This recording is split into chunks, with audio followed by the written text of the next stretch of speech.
Com os melhores e conquiste a vitória. Neo Esportes, vestindo o seu sucesso.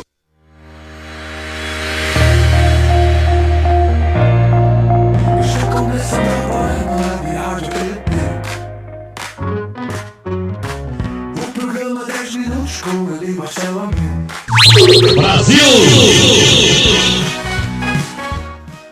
19 horas em Manaus, 20 horas em Brasília. Muito boa noite para quem está me ouvindo ao vivo no www.webradioapp.com, no TikTok, no YouTube, no Spotify e em qualquer outro meio de comunicação que a humanidade um dia venha a inventar. Hoje é dia 8 de abril, é o 98º dia do ano. Faltam 267 dias para acabar o ano. E eu vou dar 3 fatos históricos relevantes. Exposição da tela Independência ou Morte, em 1888. A obra-prima de Pedro Américo foi exposta na Academia Real de Belas Artes de Florença, na Itália. Em 8 de abril também teve início do cerco a Constantinopla, em 1204. As tropas da Quarta Cruzada iniciaram o cerco à cidade de Constantinopla, atualmente Istambul, conquistando-a 5 dias depois. E em 8 de abril também foi a instalação do primeiro comércio em Porto Velho, em 1907. Um barraco coberto de palha instalado por um barbadiano com autorização da empresa construtora na estrada de ferro Madeira Mamoré. Vamos lá, 3 fatos históricos relevantes. 3 nascimentos relevantes, né? Em 8 de abril também nasceu Kofi Annan, que foi o 7º secretário-geral da ONU, liderou reformas e recebeu o Nobel da Paz em 2001. Nasceu também Basílio da Gama, um poeta brasileiro do arcadismo, autor de Uruguai, um dos primeiros épicos da literatura nacional. Foi padre, viveu entre Brasil e Portugal e é um dos precursores do romantismo brasileiro. Aniversário também de John Richard Hicks, economista britânico que ganhou o Nobel de Economia em 72. Vamos lá de datas comemoradas no Brasil nesse dia. Hoje é Dia Nacional do Sistema Braille, importantíssimo, e Dia Mundial do Combate ao Câncer. Vamos lutar!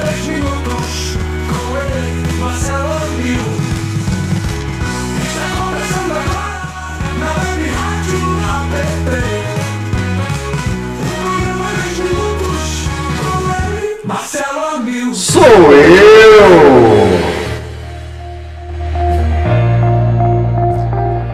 Deixa eu já mandar um oi pra galera que já tá acompanhando a gente aqui. O José de Walter, o Antônio do S. Ribeiro, o Antônio Carmelo, Eli Pereira, Rui Barbosa, Cláudio Rui Barbosa também de novo, José Beber, Maria Guerra, Helder Jonas e mais um monte de gente que tá online. Valeu!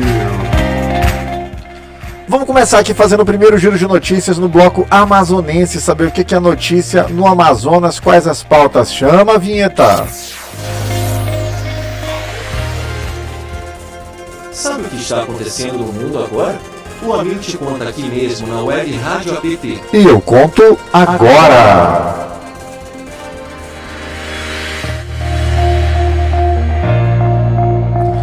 Manchete do portal A Crítica. Deputados que trocaram de partido podem não concorrer à eleição indireta. Presidente interino da Aliança cita prazo de filiação de 6 meses, o que inviabilizaria candidaturas de parlamentares que mudaram de sigla na janela partidária. Tá um samba do crioulo doido ainda, Maria Cristina. Ninguém sabe como vai ser, o que vai poder. Enfim, vamos ter que esperar sair o edital, que a Assembleia Legislativa deve publicar até amanhã, né? Eles têm 30 dias para fazer a eleição, mas disseram que vai ser rápido. Enfim, por que eu acho que não saiu ainda? Porque vai ser um edital feito para garantir que alguém vença. Quem vai ser, eu não sei, mas eu não tenho dúvidas que esse edital vai sair assim, alinhado para resultado A ou resultado B. Vamos ver. Manchete do portal O Poder. Eduardo Bolsonaro sobre Nicolas. Não posso aceitar ser humilhado. Oh, que peninha, né? Que tristinho. Enfim, ex-deputado rebate críticas do colega de legenda nas redes sociais, afirmando ter apoiado sua trajetória política desde o início e exigindo respeito. Eu quero que se matem, eu quero que briguem, tomara que marquem de se encontrar em algum lugar, sair na porrada, cada um leva um taco de beisebol. Tá, a coisa lá tá muito triste, eu espero que piore. Manchete do portal do Holanda, abre aspas, fui arrastada para um lamaçal que não me pertence, diz Marta Graef, ex-noiva de Vorcaro. Influencer nega conhecimento sobre as fraudes do Banco Master e afirma ser vítima de linchamento virtual após vazamento de mensagens íntimas. Deixa eu pausar, porque isso eu quero comentar aqui. Tadeu Albano, Francisco Vieira, sim, o que fizeram com essa moça foi uma baita de uma sacanagem. Expuseram a intimidade dela de uma forma ilegal, de uma forma desnecessária, José Leonilson. Não tinha motivo nenhum para vazarem as mensagens dela, para exporem essa moça da forma como ela foi feita.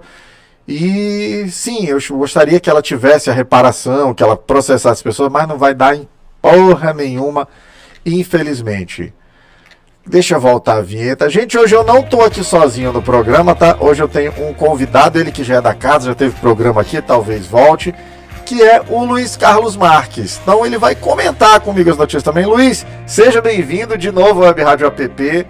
Eu quero tua opinião agora. Eu achei uma baita sacanagem o que fizeram com essa moça. O que tu acha? Boa noite, Marcelo. Boa noite a todos. Aproxima mais, que está se adaptando. Ah, não, é porque eu não tinha ligado teu microfone, perdão. Já... Vai lá. Boa noite. Então, boa Não, noite. ainda tá. Peraí, ajeita, levanta o microfone. Alô. Agora, só mais um pouquinho o microfone. Isso. Isso aí. Então, boa noite a todos. E esse é um fato que expõe uma realidade no Brasil muito triste. Normalmente se expõe as pessoas antes de haver qualquer tipo de investigação ou qualquer indício que leve as pessoas a estar ou presente na cena de um crime ou envolvido com qualquer tipo de crime. Isso é muito grave no Brasil e tem que acabar. Esse caso demonstra isso. Infelizmente, existe uma sânia por notícias que escandaliza primeiro e depois não nem sequer pede desculpa, porque quando você expõe uma pessoa, você não expõe apenas ela, você acaba expondo a sua família, as pessoas do seu entorno, do seu relacionamento, e isso é muito grave.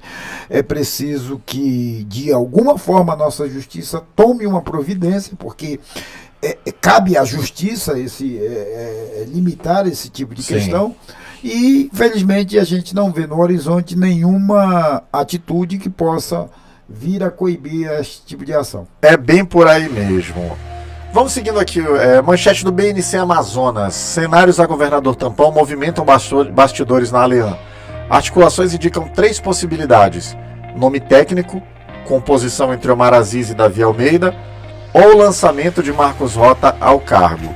Eu só acho que isso é possível, que isso aqui tenha algum indicativo. E aqui eu não estou desmerecendo o Newton, não gosto muito das apurações dele, por isso que porque leio sempre uma manchete do BNC. Mas isso aqui só faria algum sentido se esse nome técnico fosse o do Roberto Cidade. E eu não estou dizendo que ele é técnico, eu estou dizendo que ele é um player essencial no processo e não faz sentido supor qualquer cenário ignorando que ele exista. Luiz Carlos, tu é sociólogo. Faz sentido considerar uma eleição tampão sem a presença do Roberto Cidade? Marcelo, neste processo nada faz sentido. Boa. Começando pela desistência do vice-governador. O que ninguém quer falar sobre isso, no meu ponto de vista, essa não foi uma decisão tomada a consenso. No meu ponto de vista, há muita chantagem, há muita coisa que não vai ser dita e nós nunca vamos saber, para que tanto o governador quanto o vice-governador renunciassem no mesmo dia. Com relação a esse imbróglio que se cria sobre nomes técnicos, é difícil nós termos no Brasil um cargo político técnico. O cargo político dificilmente vai ser técnico. Por quê? Para o exercício da política não é necessariamente exigível que a pessoa seja técnica. Então, o que as pessoas estão querendo falar quando dizem que um cargo é técnico? Via de regra, Miguel, né? Eles estão querendo afastar outras pessoas. Principalmente aquelas pessoas menos favorecidas. Ele não está querendo dizer que o fulano é técnico, ele está querendo dizer que qualquer outro não é técnico. Exatamente. Só eles podem ser técnicos e nesse rol da política, o que está completamente errado. Qualquer pessoa do povo exerce e tem o direito de se candidatar e poder exercer e poder concorrer. Então, esse nome técnico nada mais é de que é algum interesse que não está explícito de algum grupo que está por trás de toda essa, no meu ponto de vista, chantagem que ocorreu para essa desistência em grupo, que ninguém corre do governo. Está todo mundo brigando por passar 6 meses no cargo de governador. E aí o cara que tinha o direito líquido e certo de passar esses 6 meses não quis. Não quis, abriu mão. E a desculpa vai ser em nome do povo, porque foi pedido que o povo precisa que ele em outro cargo exerça com maior... Isso tudo é papo furado. O que nós precisamos procurar entender quais são os motivos que levaram à renúncia do governador e do vice, porque isso, no meu ponto de vista, é a coisa mais grave que eu vi acontecer na política brasileira. É isso aí. Vamos seguindo aqui com o giro de notícias. Acabou, né? Deixa eu mandar um oi pra galera que tá acompanhando a gente aqui. Francisca Francine Melique, Antônio Carlos Lima, Raimundo Matias, Dom Iris, Paulo. Dom Iris é cliente da casa, tá sempre aqui, hein? Tava sentindo tua falta já, Dom Iris. Seja bem-vindo. Vamos entrar na pauta agora efetivamente aqui. Gente, vou pausar aqui porque... Cara, esse cara, ele é surreal. Valdemar Costa Neto. Quem é Valdemar Costa Neto? Todo mundo conhece. É o presidente do PL. Presidente não, é o dono do PL. O cara que recebeu o Bolsonaro quando o Bolsonaro não conseguiu se tornar dono do PSL. Daí ele foi pro PL, levou uma galera de gente. O PL virou um partido gigantesco. Já não era um partido pequeno. Não dá para esquecer que o PL foi quem deu o vice do Lula 2 vezes, hein? Em 2002 e em 2006, o vice do Lula era do PL. O Valdemar Neto, não, o Joaquim Alencar, presidente da FIENG, Federação das Indústrias do Estado de Minas Gerais, e que foi um vice íntegro, justiça seja feita, um cara digno. Então o PL não era um partido pequeno, mas aí depois quando o Bolsonaro tentou ser dono de um partido, não conseguiu se apropriar do PSL, porque o Luciano Bivar bateu o pé, não conseguiu fundar aquele Aliança pelo Brasil, que era uma versão tupiniquim do partido do Hitler na Alemanha nazista. Aí foi bater no PL. Só que o Valdemar Costa Neto, ele é maravilhoso, ele morre de sincericídio. Ele vira e mexe, Luiz, ele solta alguma coisa. E hoje ele soltou essa, que se eles não ganharem a eleição, se o Flávio Bolsonaro não ganhar, o Bolsonaro vai passar 10 anos preso. Só que o Bolsonaro tem que passar 10 anos preso porque o Bolsonaro está condenado a 27 anos de cadeia. E não está condenado porque a Michelle não gosta da comida dele, ele está condenado porque ele tentou dar um golpe de Estado. É um crime gravíssimo. É um crime que poderia custar, no Chile, esse crime, custou mais de 30 mil vidas. Na Argentina, esse crime, o golpe de Estado, custou mais de 40 mil vidas. Aqui no Brasil, oficialmente, foram 400. Ah, mas foi pouco. Não interessa, não é para ser nenhuma. Ninguém tem o direito de assassinar, principalmente o Estado, praticando isso. E aí eu te pergunto, vou entrar no debate agora, Luiz, eles não querem a presidência da República para manter o Brasil fora do mapa da fome. Eles não querem a presidência da República para manter o Brasil num cenário de pleno emprego. Eles não querem o Brasil, a presidência da República, para manter o Brasil com status de investimento nos índices econômicos que eles tanto alardeiam. Eles querem a presidência da República simplesmente para tirar o marginal do Bolsonaro da cadeia. É um motivo justo isso? É um motivo que justifica para os partidos políticos e para os políticos de direita o sequestro que eles fizeram do orçamento público. Até é bom lembrar que com o Bolsonaro, os deputados passaram a deter em suas mãos uma fatia significativa do orçamento público e começaram a enviar isso, não foi nem para o governo, era direto para as prefeituras, e isso torna um feudo político importante que perpetua a permanência desses políticos no poder.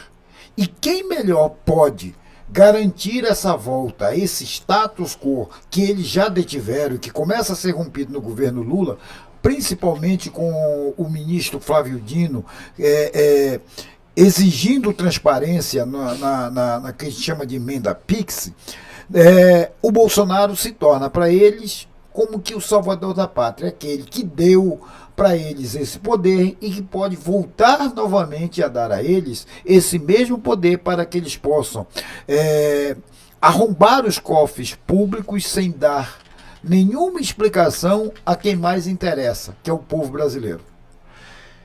E perder o pudor, né? Antigamente ainda havia uma preocupação em dissimular, e falar, não, nós vamos fazer. Os caras eles não têm mais o menor pudor, eles falam, não, vamos querer salvar o Bolsonaro mesmo. O Flávio Bolsonaro deu uma entrevista, acho que foi pro UOL, pra Folha, não sei, dizendo, não, nós vamos dar o indulto e se não cumprirem, nós vamos apelar à força. O cara avisou, nós vamos dar o golpe de Estado. A questão do golpe de Estado é uma fixação da cabeça deles. Eles estão fixos nisso, eles precisam dar o golpe de Estado. Eles não querem, na verdade, como eu falei, eles não têm mais interesse na presidência da República. Eles têm interesse em manter o maior número de parlamentares, deputados e senadores. Porque no sistema que, a partir do que a nossa democracia, vamos dizer assim, acabou colocando e que implementou para um outro caminho com o bolsonarismo, você não precisa mais ter a presidência da República. Você precisa ter. Você sequestra o parlamento. Né? Sequestra o parlamento. E inviabiliza o judiciário. E ele chantageia o judiciário. Ele não inviabiliza, ele inviabiliza o governo federal. Ele inviabiliza o governo federal, ele vai chantagear o poder judiciário e, com isso, eles conseguem transformar o nosso presidencialismo numa espécie de monarquia, aliás, numa espécie de parlamentarismo às avessas.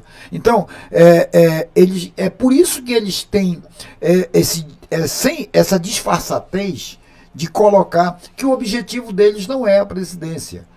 Para a população, eles têm um objetivo claro: dar indulto a uma pessoa que atentou contra a democracia, mas que vai dar a eles o poder que eles tanto querem, que é o poder de usar o orçamento público em benefício próprio, em benefício do grupo que eles representam no parlamento. E sem nenhum freio, porque todo mundo acompanhou, é impossível que alguém nesse país não lembre. Raulino, eu tenho certeza que tu lembra, tu que está assistindo a gente aí, que o Bolsonaro falou claramente numa reunião: eu não vou esperar a polícia o meu filho, um parente meu, um amigo meu, porque não pode trocar. Ou seja, se delegado estiver investigando parente meu, estiver investigando os crimes, se delegado estivesse investigando as rachadinhas do Flávio Bolsonaro, ia ser substituído. E o Bolsonaro fez mais de 20 trocas em delegados. Ou seja, o que eles querem? O acesso à chave do cofre, sem as responsabilidades do Poder Executivo, porque bota-se tudo na conta do presidente, vira o fantoche, seja lá quem for, e o controle da polícia para que não investigue os crimes dele. Tem como algum país dar certo desse jeito? Absolutamente não. E o paradoxo é que o governo que resolve investigar, porque é para isso que servem as polícias, investigar, acaba sendo taxado por essas pessoas como um Estado corrupto. Veja bem, se eu não investigo, então não aparece nenhuma corrupção. Ora, e há a sensação de que não existe, né? Não tem corrupção porque não há investigação. Aí a população pede que se investigue e você pega um governo que passa a investigar. Na hora que aparece o resultado desta investigação, com vários escândalos acontecendo, aí o próprio governo é acusado de no teu governo tem corrupção. Ou seja, o que essas pessoas querem é tapar o sol com a peneira ou enganar a população com um discurso de moralista, sendo verdadeiros falsos moralistas, sendo eles próprios a corrupção que deve ser combatida. É complicado, tenso. E, Luiz, existe a possibilidade real de eles chegarem ao poder? É um fato possível? Existe, evidentemente, se nós levarmos em conta as últimas eleições. Nós tivemos uma eleição muito acirrada. Ali a diferença chegou a menos de 5%. Eu não sei exatamente. Não, no segundo turno? No segundo turno. 1%, menos de 1%. Menos de 1%. menos de 1%, com um governo que jogou a maioria da população para comer osso, que tinha uma das maiores inflações. O desemprego era alto, acabou com parte das universidades, nós não tínhamos segurança, o tráfico de droga tomou conta do país. E a diferença foi apenas 1%. E se nós olharmos esse quadro, ele pode se repetir na eleição do governo Lula, apesar de todos os programas de governos bem-sucedidos do governo Lula. Isso não é garantia hoje de que o resultado das eleições seguirá esse programa de governo executado. Por quê? Porque nós vivemos num mundo onde as notícias falsas se tornam verdadeiras pela massificação. O poder econômico, ele se sobrepõe à vontade particular do indivíduo. E quem é que detém poder econômico nesse país? Via de regra, os grandes banqueiros, os grandes empresários, que para querer mais lucro, eles acabam se unindo a esse tipo de gente e esquecendo o povo. Então, a pergunta é, existe... Esquecendo não, eu acho que eles não pensam. O povo não entra na equação dessa galera. E é uma coisa que o Lula sempre fala, né, de colocar o pobre no orçamento. Exato, e essa é o grande diferencial, que dá a resposta que nós estamos vendo agora. Nós temos aumento da massa salarial, aumento do emprego, uma boa perspectiva. O país pode mudar esse ano, chegar aí a 4, 5% de PIB, que é um dos melhores no mundo de hoje, como nós estamos vivendo, mas isso não chega a atingir a grande massa da população. E essa grande massa da população, de forma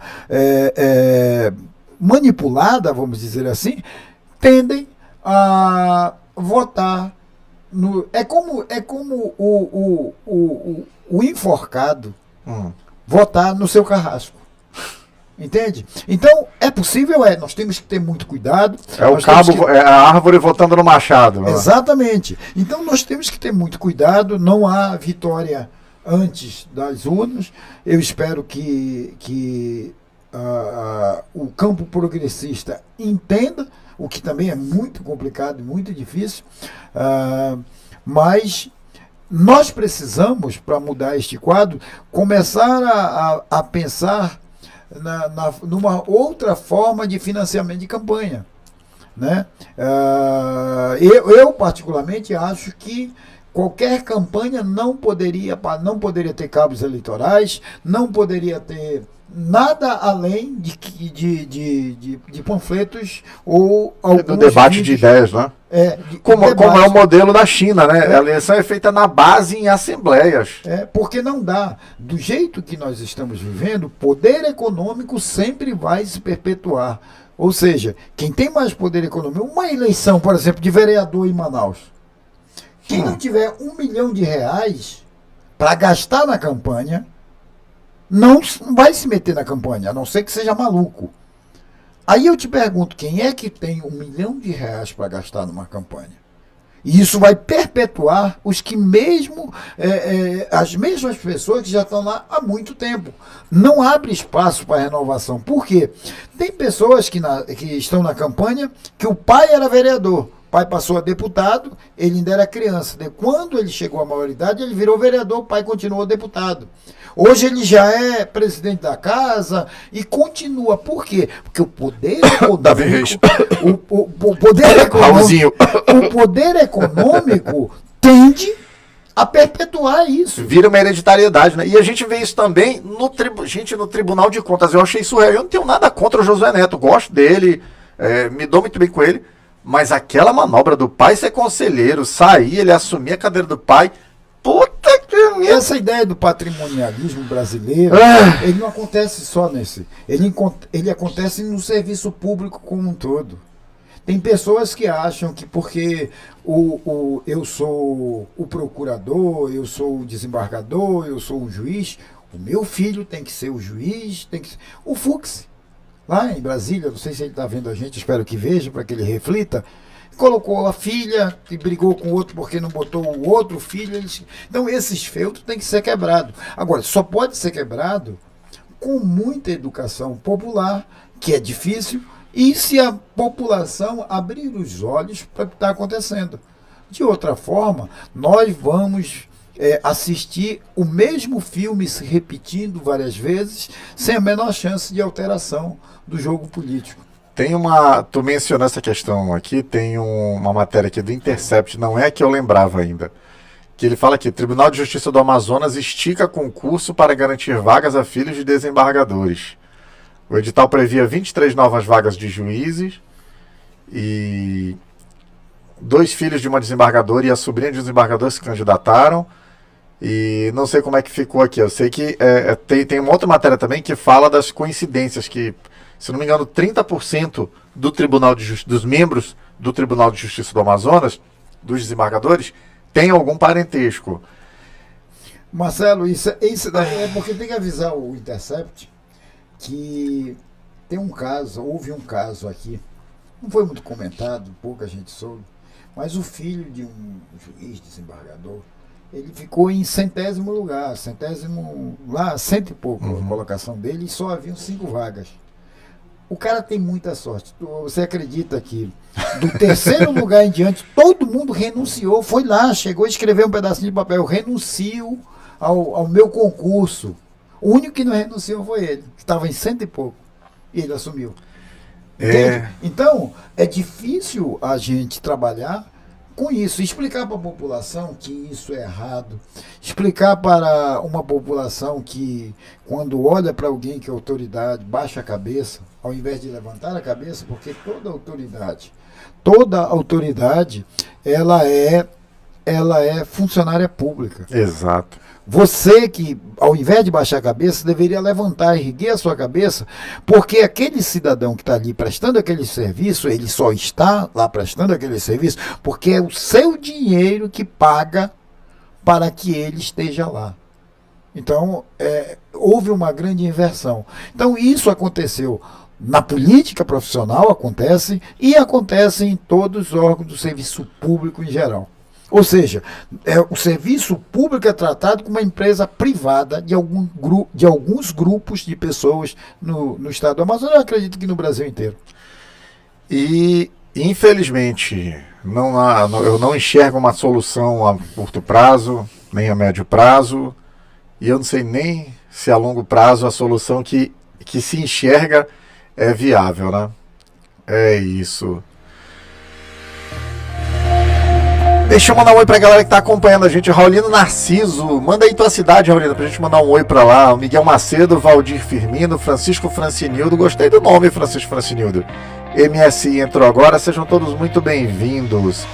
Vamos avançar na pauta aqui agora, fazer o giro de notícias do Brasil, saber o que os portais progressistas estão falando pelo Brasil, qual é a pauta. Chama a vinheta. Sabe o que está acontecendo no mundo agora? O Amir te conta aqui mesmo na Web Rádio APT. E eu conto agora.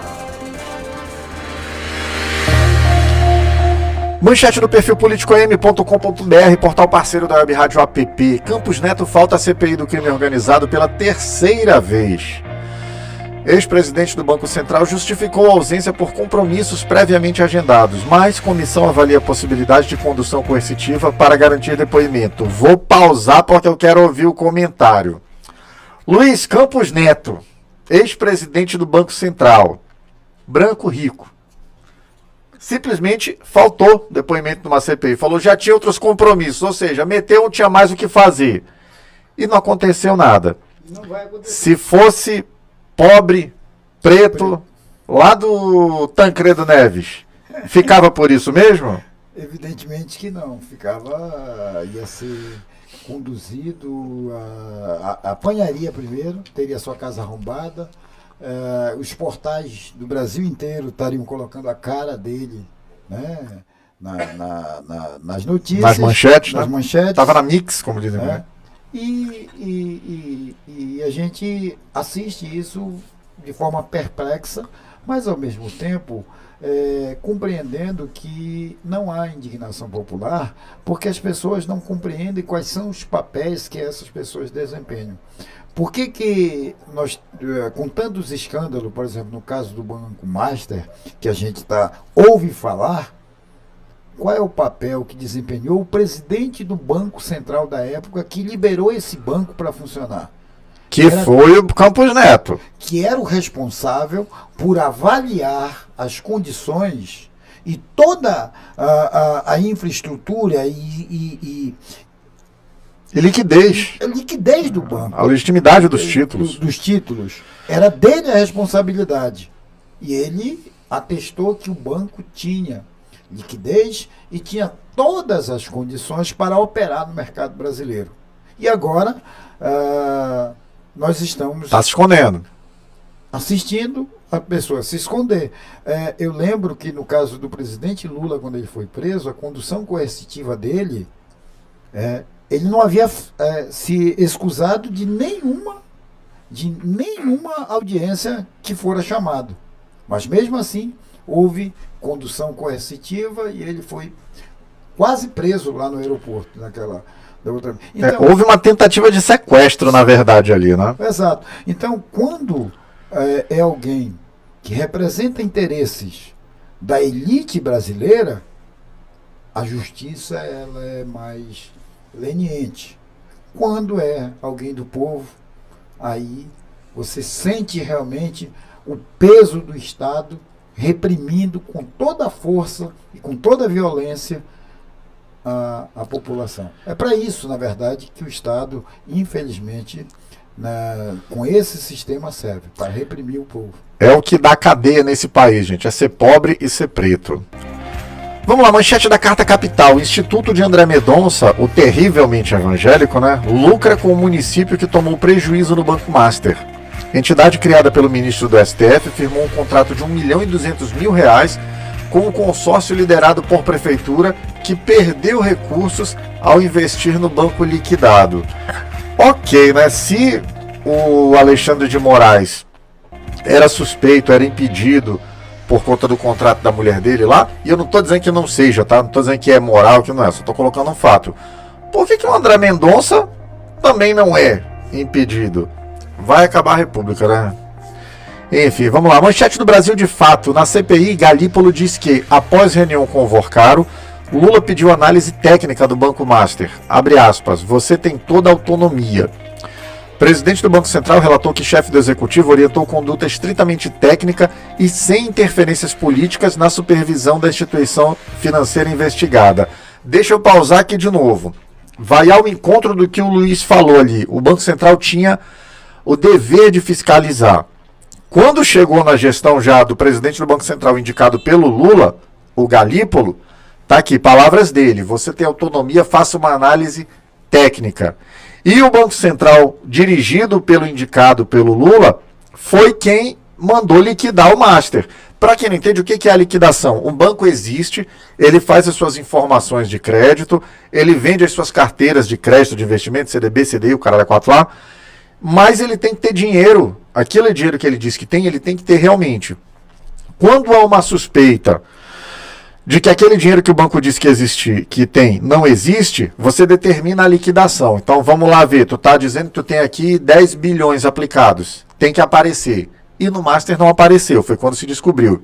Ou seja, o presidente do Banco Central, indicado pelo Lula, recebeu a informação de analisar tecnicamente e deu autonomia. O cara mandou liquidar, estourou esse escândalo. Luiz, é coincidência que um indicado pelo Lula seja orientado a trabalhar com técnica e com autonomia e desvende um esquema de corrupção? O governo do presidente Lula sempre foi marcado por uma coerência. Essa coerência, evidentemente, principalmente pela grande imprensa, ela tenta ser desvirtuada. De que maneira? O fato do dono do Banco Master ter procurado o presidente da República e ter conseguido falar com o indicado do Banco Central, e ele falou inclusive antes dele ser indicado, passa a ser algo pejorativo, algo negativo. Mas o presidente da República, assim como o presidente do Banco Central, ele é como quase que obrigado a receber. Sim, é parte do mistério dele. Qualquer banqueiro, qualquer empresário que procure, que queira fazer negócios. Sim. O que ele não é obrigado a fazer é compactuar com posições erradas. Então o que o presidente fez? Disse o óbvio. Disse, atenda e verifique o que dá dentro da legalidade de ser feita. E ele fez. Ele atendeu e dentro da legalidade ele viu que o banco não tinha condições mais de funcionar. E ele, então, decreta a liquidação. Ou seja, ele fez o que deveria ser feito. Ele ouviu, ele investigou e fechou. E esse fato, ele só pôde acontecer porque há uma orientação clara do Poder Executivo para que isso seja feito desta forma. Então, não é coincidência, é uma praxe. Ou seja, você tem uma teoria que fala como as coisas devem ser e uma prática que é se a pessoa realmente tem o que tem. Ou seja, essa praxe foi levada em consideração e chegou-se à conclusão de que o banco não podia mais existir. Foi fechado. O que falta ainda é meter essas pessoas na cadeia. Isso é que está faltando. E tem uma coisa ainda, gente, para vocês entenderem. Se o Galípolo tivesse dito, se ele tivesse, ele teria poder, teria ferramentas para decidir encobrir, para decidir jogar para frente. Mas não, ele fez o que deveria fazer, determinou a liquidação. A Polícia Federal, que foi quem desbaratou também o esquema do INSS, bastava trocar alguns delegados. Bastava chegar com o superintendente da PF e dizer, olha, sossega, dá uma parada, dá uma freada. Mas nada disso aconteceu. O Banco Central tem que fiscalizar a atividade bancária no Brasil. A orientação para ele foi trabalhe com técnica. A Polícia Federal é encarregada desse tipo de investigação quando envolve o erário federal. Está lá, autonomia, trabalha com técnica. Ou seja, o governo Lula deixa as pessoas trabalharem. E tem mais uma coisa, Luiz, que me passou batido aqui, que eu ia falar. O Vorcaro, pelo que está se observando aqui, não sei se ele tem um chefe, vamos saber na delação, mas ele comprou todo mundo. Ele ia comprar, resolvia, vamos fazer o contrato, resolver. No momento em que ele pede para conversar com o Lula, para que o Lula leve ele ao Banco Central, o que eu entendo? Esse cara tentou comprar o Lula também. E ele se lascou. Eu acho que a ideia era tentar comprar o Lula. Entendeu? Porque o que nós estamos assistindo é que ele tem tentáculos em todas as instituições, seja no judiciário, no executivo, no legislativo, mas ele esbarrou em um homem íntegro. Essa que é a realidade. Você pode não gostar do Lula, você pode discordar das ideias dele, mas você não pode chegar ao ponto de negar que ele é um republicano. Eu costumo dizer o seguinte, Flex, o Lula, no auge da Lava Jato, ele passou cerca de 10 anos sob investigação legal mais até, no mínimo 10 anos, sob investigação legal e ilegal. Era Polícia Federal, Ministério Público Federal, Ministérios Públicos Estaduais, polícias estaduais, imprensa, arapongas, era todo mundo. Além do apoio direto da CIA, que às vezes as pessoas não falam, mas a CIA, tanto que aquele escândalo que envolveu a presidente Dilma, ficou claro que os Estados Unidos monitoravam o telefone particular grampearam a presidente da República do Brasil. E não aconteceu nada. Que é um absurdo.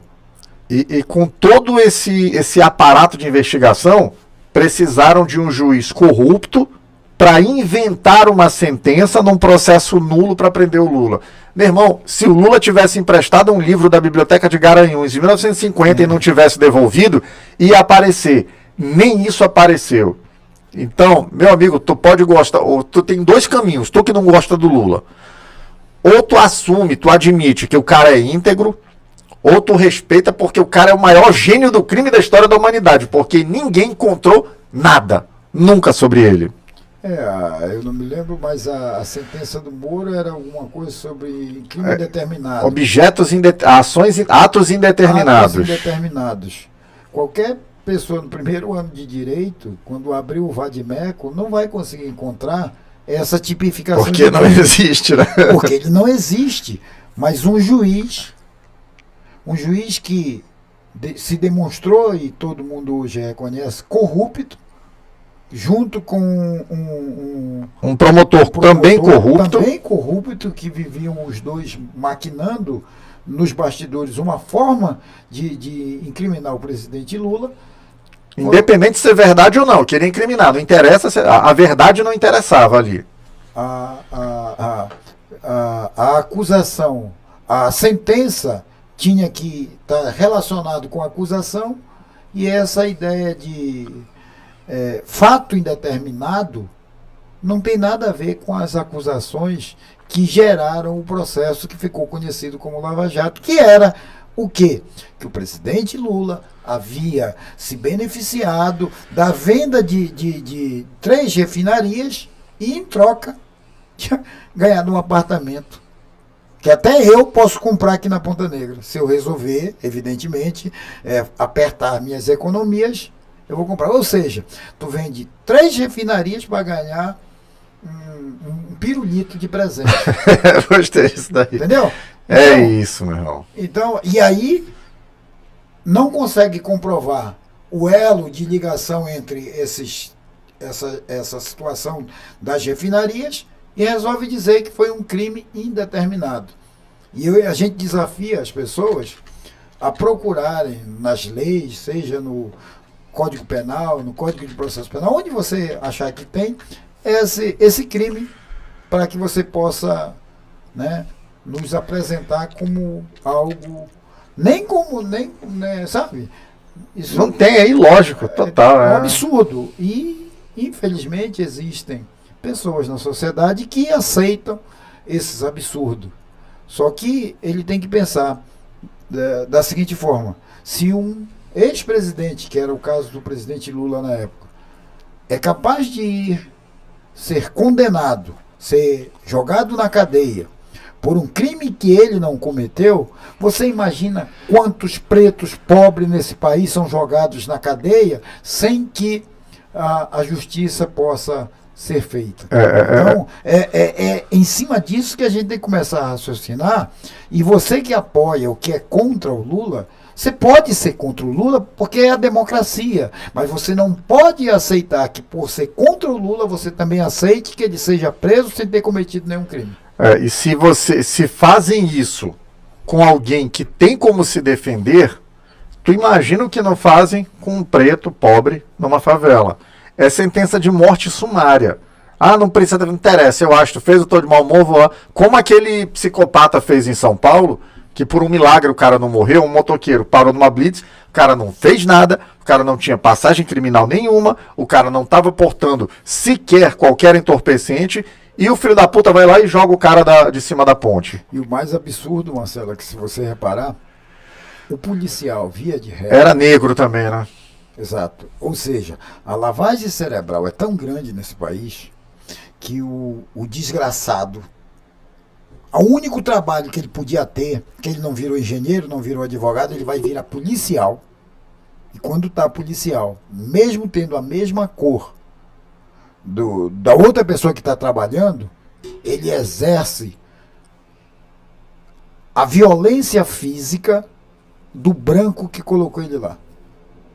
Entende? Então, é esse país que nós estamos tentando reconstruir e pedindo que as pessoas repensem o seu posicionamento e verifique com muita clareza como era esse país há 5 anos atrás. Por que se falava em comprar ossos? Hoje, eu sinto o maior prazer quando vou nos supermercados da cidade de Manaus. O que eu vejo, primeiras cafeterias que nós gostamos de participar, lotadíssimas, com bastante gente tomando café, fazendo o seu desejum em abundância. Significa que ele está ganhando bem para poder fazer isso. E a outra coisa que me deixa muito satisfeito é quando a gente passa no caixa e vê os carrinhos lotados de mercadoria, de comida Luiz, nos carrinhos. Eu vou que a além, gente não via Luiz. na época. Cafeteria lotada, supermercado com carrinho cheio, aeroporto lotado. Porra, você voltou a ficar... Você chega na época do marginal do Bolsonaro, da Mariquinha, aeroportos tinham virado, sei lá, fantasmas. É. Tu andava, tu não tomava Aqui no aeroporto de Manaus, quantas lojas fecharam? Hoje estão reabrindo. Exato! Hoje estão reabrindo. Se você não concorda que as pessoas estão viajando, vá ao aeroporto. Há 4, 5 anos atrás estavam todas fechadas as lojas. Era um prédio fantasma. Era um prédio quase que fantasma. Sim. Hoje, até as lojas estão voltando a funcionar no aeroporto. E olha que lá o produto é tudo 10 mais vezes caro. Mais caro. Se você toma um cafezinho, um café com pão e ovo, em qualquer lugar da cidade por 5, 10 reais, no aeroporto é 30, 40. Deixa eu fazer um jabá. Deixa eu fazer. Os caras não me conhecem, não conheço ninguém de lá, mas vou dar uma dica aqui. Dicas de cafeteria com Marcelo Amil. No subsolo, no terminal de desembarque, lá embaixo do aeroporto, você entra no canto direito, lá no final. Tem uma cafeteria lá muito boa, ó. Gosto muito lá, recomendo para todo mundo. Vai sair caro, porque vai ter que pagar porta de estacionamento, que é caro. O café lá é mais caro, o lanche é mais caro, mas é legal lá. Já foi lá, não foi, Luiz? Já sei da cafeteria. Mas tem muita cafeteria boa aqui na cidade de Manaus, e o que me deixa feliz em particular é que elas estão lotadas. E por que tu fica feliz quando vê uma cafeteria ou um supermercado lotado? Porque a gente percebe que o poder aquisitivo das pessoas melhorou, a vida das pessoas está melhor. Não compreender isso é viver em outro planeta. Ou ser muito escroto mesmo. Ou se incomodar com isso é ser muito escroto, gente. Exatamente. É isso. Gente, 19 horas e 47 minutos em Manaus. Extrapolamos aqui o horário, mas tudo bem, tô nem aí, a rádio é nossa mesmo. Vamos ficar falando aqui até a hora que der vontade. A gente tinha uma pauta pensada para hoje, mas eu não vou fazer a pauta toda porque ela é muito legal e hoje eu tinha que aproveitar que o Luiz estava aqui para explorá-lo. Então ela vai ficar para amanhã. Não vai ter pessoa nefasta, não vai ter notícia boa, não vai ter o Diário do Bonoro. Vamos parar por aqui. Deixa eu mandar um oi para quem está acompanhando. Já sei que eu não posso visitar mais nesse horário. Ou tu pode vir com planejamento para a gente fazer uma pauta para explorar esse teu cérebro parintinense aí. Manda um abraço aqui pro Jurão Senhorinho Oliveira, Raulino Narciso, Mesa Jogos, José Firmino, José Santos, Walter Rocha, Paulo Nascimento e mais um monte de gente que está acompanhando a gente aqui. Luiz Carlos Marques, obrigado pela presença de volta aqui. Espero que volte muitas vezes. Espero que volte com o... Edmilson Lima, o gatinho aí, tá operado, A justificativa é essa. É Miguel. Antes ele não tá vindo, espero que volte. Seja bem-vindo, manda até boa noite aí pra galera que acompanhou a gente. Obrigado pelo convite mais uma vez, Marcelo. Obrigado a todos vocês que estão nos vendo, assistindo. Ajudem a divulgar, porque esta é uma ideia de debater efetivamente, sem rodeios, os problemas do Brasil e da cidade de Manaus, no estado do Amazonas, podendo com isso contribuir de alguma forma com a formação dos nossos agentes políticos, que são todos nós que vivemos na cidade e no estado do Amazonas. É isso, galera. Cadê? Tá aqui. 19 horas e 48 minutos em Manaus. Programa chegando ao fim. Você que está acompanhando ao vivo, assim que terminar o programa, entra lá no YouTube, procura por Web Rádio App, curte o canal, ativa o sininho, deixa um like, deixa um comentário. Se você gostou do tema, copia o link, manda para alguém que você acha que também tem que ouvir. E você que acompanhou pelas redes sociais, assim que terminar o programa, entra lá no www.webradioapp.com. Baixa o aplicativo, é super leve, é de graça, não tem que fazer login, tem música 24 horas por dia, tem jornal de manhã, tem jornal de tarde, e de segunda a sexta, às 20 horas de Brasília, 19 horas de Manaus, tem eu, Marcelo Amil, sempre falando sobre um tema interessante e inteligente que vale a pena discutir. Por hoje é só, fui!